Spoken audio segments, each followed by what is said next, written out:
Olá, tudo bem? Hoje vamos falar sobre o Enem, mas não é um vídeo qualquer, é um vídeo sobre as estatísticas do Enem, principalmente da última edição, o ano de 2017. Primeira coisa, esse vídeo pode não ser interessante às pessoas que estão estudando para o Enem. Fiquem avisados quanto a isso. Isso aqui não é uma videoaula, ou seja, não estaremos falando sobre as estatísticas na prova do Enem, ou seja, média, mediana, moda, variância, desvio padrão, e sim os números gerais da prova, relação de acertos e nota, quantidade de participantes e por aí vai. Outra coisa, nesse vídeo tem várias tabelas e vários gráficos, e eu sugiro que você pause o vídeo para vê-los melhor, para que o vídeo não fique muito extenso. Vamos lá, primeiramente eu gostaria de falar sobre a TRI, a Teoria de Resposta ao Item. Como você provavelmente já sabe, o Enem, a nota do Enem, não é baseada apenas no número de acertos, mas sim na coerência dos seus acertos. Então, se você acerta uma questão difícil, o Enem entende que você também deve acertar uma questão fácil. Então, se suas notas, ou melhor, se os seus acertos não são coerentes, a sua nota fica seriamente prejudicada por causa disso. A nota do candidato não depende do número de acertos dos outros participantes. Ou seja, se todo mundo acerta muitas questões, isso não vai impactar a sua nota. Da mesma forma, se todo mundo errar bastante, a sua nota não vai aumentar por causa disso. E além disso, o número mínimo e máximo no que diz respeito às notas já estão definidos antes mesmo da prova ser aplicada. São as questões selecionadas para compor a prova que determinam qual que vai ser a dificuldade da prova e, consequentemente, qual que vai ser as notas máximas de cada área. Linguagem, ciências humanas, ciências da natureza e matemática. Bom, o Enem existe desde 1998, só que ele passou a adquirir esse formato que nós conhecemos a partir do Enem de 2009. O Enem de 2009 foi um grande teste. Como assim? A média nacional foi de 500 pontos. A média dos alunos concluintes do ensino médio na rede pública foi de 500 pontos. Isso foi fixado como valor de referência ou valor de posição. E essa média então foi 500. Foi pré-estabelecido isso, foi fixado esse valor. E o valor de dispersão ou desvio padrão foi de 100 pontos. Então aqui temos uma curva normal. Esse conteúdo envolve um pouco de estatística, mas é bem tranquilo, eu garanto. Essa curva normal relaciona duas coisas, nesse exemplo aí, número de alunos e a sua respectiva nota. Dá para perceber que pouca gente consegue ter uma nota muito baixa ou uma nota muito alta, e muita gente tem uma nota ali mediana, uma nota razoável. Essa nota razoável, no Enem de 2009, foi fixada como 500 pontos, e o desvio padrão de 100 pontos, então entre 400 e 600, foi fixado de modo que aproximadamente 68% dos alunos na edição de 2009 tivessem uma nota aí nesse intervalo, entre 400 e 600 pontos, tudo bem? Curva normal, que é esse gráfico que a gente está vendo aí, é bem comum em estatística e serve para explicar vários fenômenos que acontecem na vida real. Depois do Enem 2009, o pessoal do INEP resolveu fazer uma régua que media o nível de proficiência dos alunos em determinadas matérias. E esses valores já estão fixados. Como a gente pode ver nesse exemplo aí, tudo extraído do Guia do Estudante sobre a parte de notas do Enem, tá certo? Então a gente já tem as competências definidas e a sua respectiva nota, a nota que o candidato espera ter caso acerte as questões. Uma coisa, chutar uma questão sempre é válido e sempre aumenta a sua nota, mesmo que seja pouca coisa. Isso vai ficar mais claro agora. De novo, nesse exemplo aí, a gente tem dois participantes, o A e o B. O A acertou 5 questões e o participante B acertou 5 questões. Mas a nota deles é bastante diferente porque o participante A teve mais coerência nas notas. Ele acertou as questões mais fáceis. Já o aluno B acertou as questões mais difíceis, então sua nota ficou comprometida porque o Enem entendeu que esse aluno simplesmente chutou as questões. Agora veja só, imagine que o participante A acerte uma questão muito mais difícil do que era esperado dele. Nesse caso, se ele acertar uma questão a mais, ele vai ser menos coerente, afinal de contas ele acertou uma questão provavelmente no chute, mas a sua nota vai aumentar um pouquinho. Ela só não vai aumentar muito, mas ela vai aumentar mesmo assim. Então, nesse exemplo aí, de 480 para 490 pontos. Como a dificuldade de cada questão não depende do número de acertos dos alunos, cada questão é pré-testada antes da prova ser aplicada, e assim é definida qual que é a dificuldade de cada item. Embora o mesmo número de acertos não garanta a mesma nota, existe uma correlação entre o número de acertos e a nota sim, como a gente pode ver nessa tabela aí.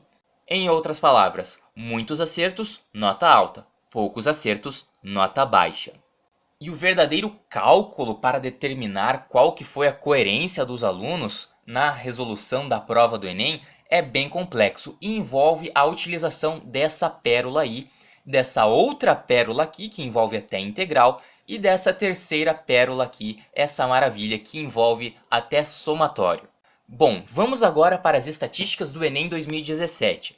De acordo com o INEP, a quantidade de inscritos foi de aproximadamente 6.700.000 alunos, mas a gente percebe que muita gente se inscreveu e nem foi para a prova. No primeiro dia, no primeiro domingo, na prova de linguagens, humanas e redação, tivemos aí em torno de 4.700.000 participantes.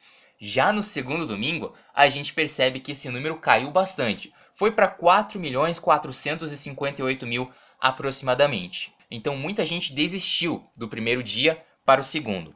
O canal ProEnem fez uma pesquisa muito bacana em relação aos acertos dos alunos. Assim que o gabarito saiu, o ProEnem fez uma estimativa das notas que esses alunos poderiam ter com base no número de acertos. Só que olha só, mais de 100.000 pessoas realizaram o cadastro ali do seu gabarito. Então a gente consegue ter uma boa ideia de qual foi a média nacional das notas, do número de acertos primeiramente. Veja só, em humanas foi 19 acertos, em linguagens foi 21,5 e natureza e matemática o número foi bem menor, cerca de 14 questões. Lembrando que cada área tem 45 questões. Olha como isso aqui se assemelha a uma curva normal. Isso aí diz respeito à distribuição de acertos dos alunos. No eixo horizontal, ou seja, no eixo X, temos o número de acertos e no eixo Y temos a quantidade. Então a gente consegue perceber que a moda, ou seja, o valor mais frequente de acertos, foi 26 nessa pesquisa e muita gente ficou entre 19 e 29 acertos em linguagens. Já em humanas, a gente percebe que a moda foi 21 nessa pesquisa e muita gente ficou entre 15 e 25 acertos. Agora veja como a situação muda nas ciências exatas. Em natureza, a moda foi 12 e muita gente ficou no intervalo entre 9 e 16 acertos. Lembrando, a prova tem 45. Já em matemática, a moda também foi 12 e muita gente também ficou ali entre 8 e 16 questões apenas. Agora, essas tabelas são baseadas nos números fornecidos pela conferência do MEC, realizada assim que os resultados, as notas foram divulgadas. Vamos começar por linguagens. A gente tem nessa tabela o percentual de alunos que atingiu determinada nota. A gente percebe, acima de 700 pontos, pouquíssimas pessoas conseguiram. 0,03%. 1.248 alunos no país inteiro. Uma pessoa apenas, uma só, conseguiu gabaritar a prova e tirou a nota máxima de 788 pontos. Já a média nacional foi de 510,2.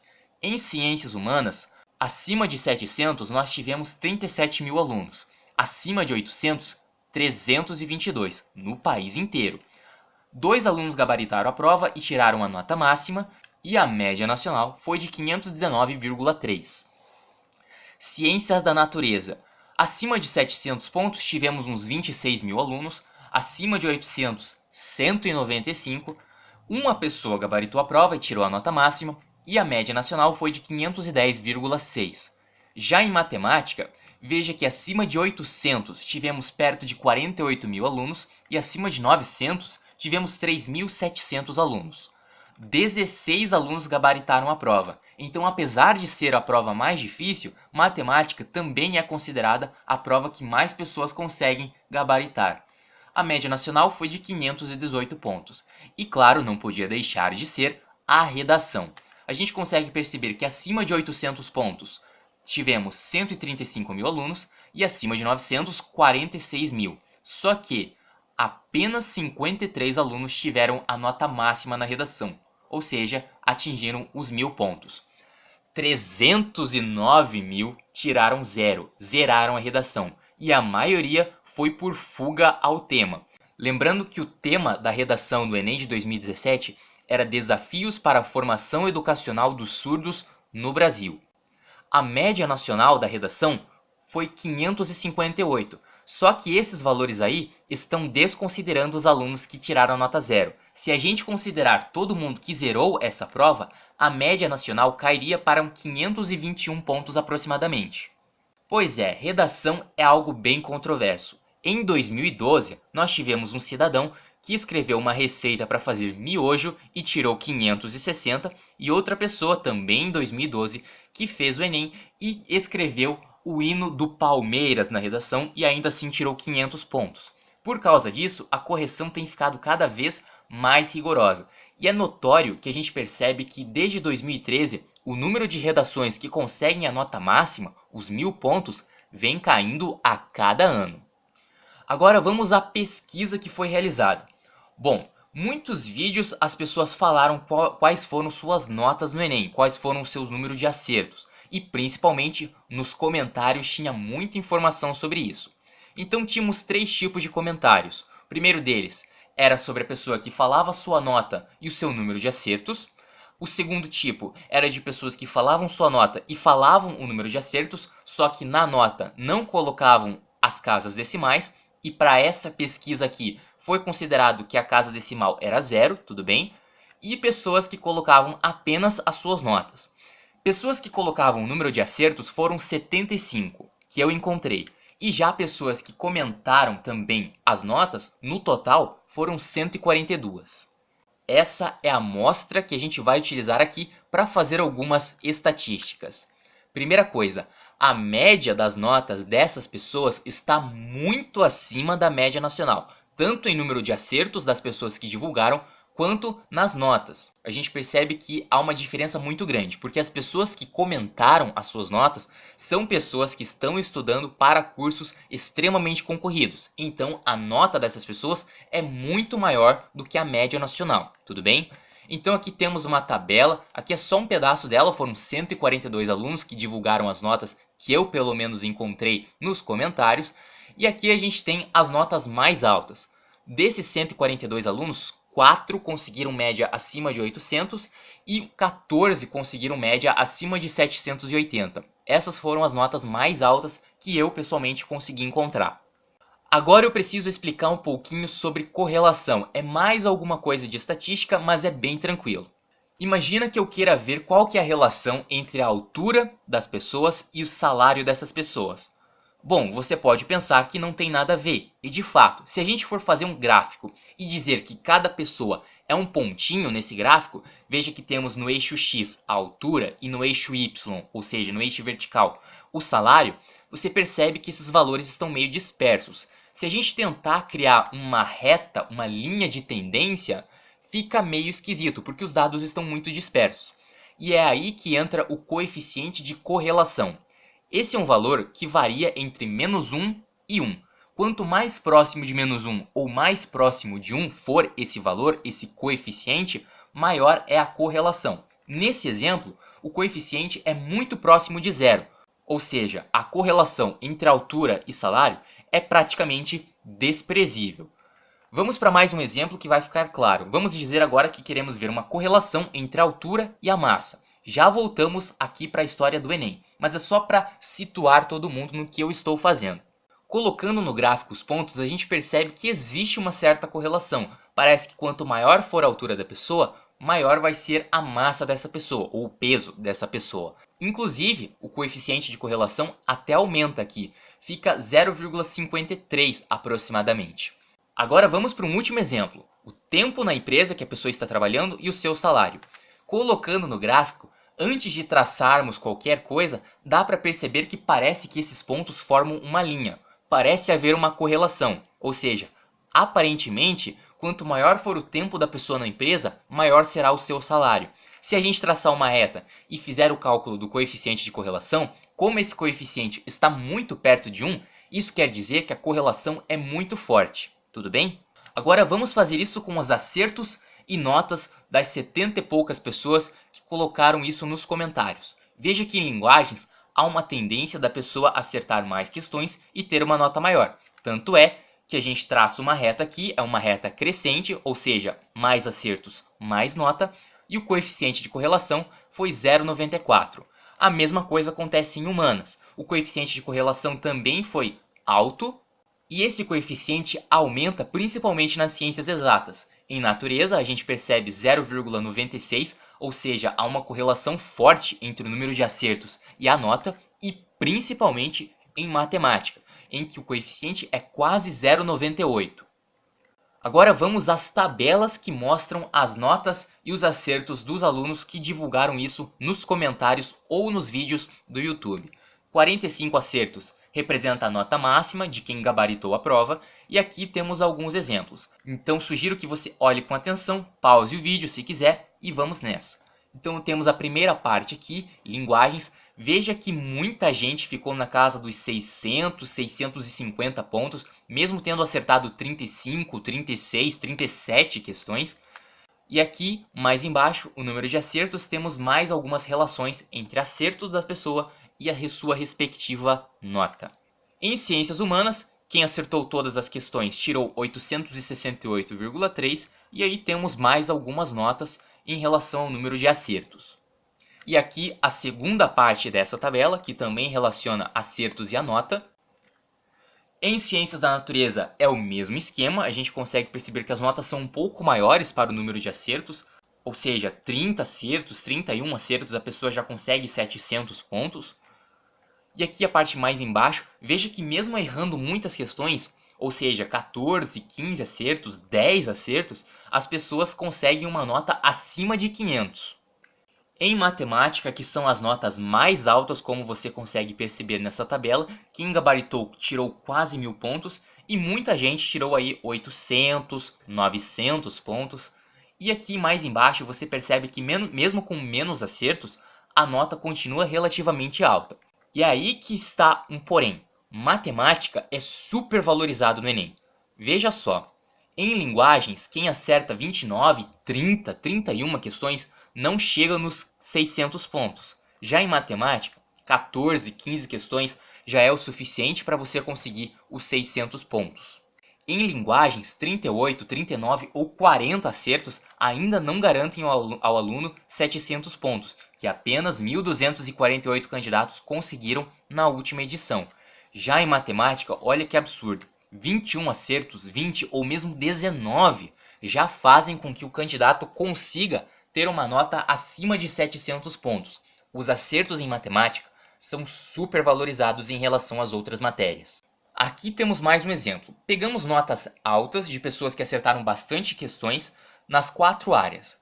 Veja que há uma diferença grande. Pessoas que acertam 40 questões em linguagens ficam perto de 100 pontos abaixo da nota máxima. Em humanas, também 90 pontos abaixo da nota máxima. Em ciências da natureza, pessoas que acertam 39 ou 40 questões também ficam mais de 100 pontos abaixo da nota máxima. Agora, olha como em matemática, um número de acertos como 40 deixa o candidato com uma nota relativamente próxima à nota máxima. Isso é mais um indicativo de que as questões de matemática no Enem são super valorizadas. Aqui temos as notas máximas de cada área desde 2009. Perceba que em todos os anos, sem exceção, a nota mais alta foi em matemática. É sempre acima de 950 pontos. Em 2015 até passou de 1000. Veja que as outras áreas dificilmente alcançam 900 pontos. Linguagens, por exemplo, nunca passou dos 850. Agora, olha que interessante. Uma pessoa que acertou 44 questões na prova tirou 954 pontos. E ela errou essa questão aqui. Uma questão bem discutível que envolvia aí análise combinatória. Tinha um enunciado um pouco impreciso, mas para o Enem, para o INEP, que elaborou a questão, essa questão não era assim tão difícil, de modo que errar essa questão fazia o candidato perder bastante pontos. Agora veja que interessante. Outro candidato que comentou no YouTube que errou 3 questões, ele comentou quais questões que ele errou. E veja que mesmo com 3 questões erradas, ele ficou menos de 10 pontos abaixo da nota máxima. E as questões que esse candidato errou, provavelmente as mais difíceis da prova, de acordo com o Enem, foram essas. A primeira delas é uma questão de juros compostos, uma questão bem intimidadora, principalmente por causa das alternativas. A segunda questão foi bem difícil também, que esse aluno errou. Ele errou aí uma questão de logaritmo, muito difícil para os padrões do Enem, muito trabalhosa. E a terceira questão era essa daqui, de análise combinatória também.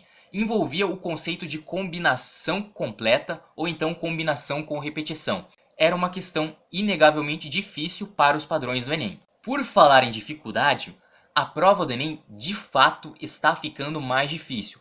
Tanto é que as notas agora estão maiores. Veja só essa tabela que eu encontrei aqui, que foi uma pesquisa similar à que eu realizei no ano de 2011, no Enem de 2011. Veja que em matemática, antigamente, 35 acertos não davam 800 pontos ao candidato. Hoje, 35 acertos fazem a pessoa ter acima de 850.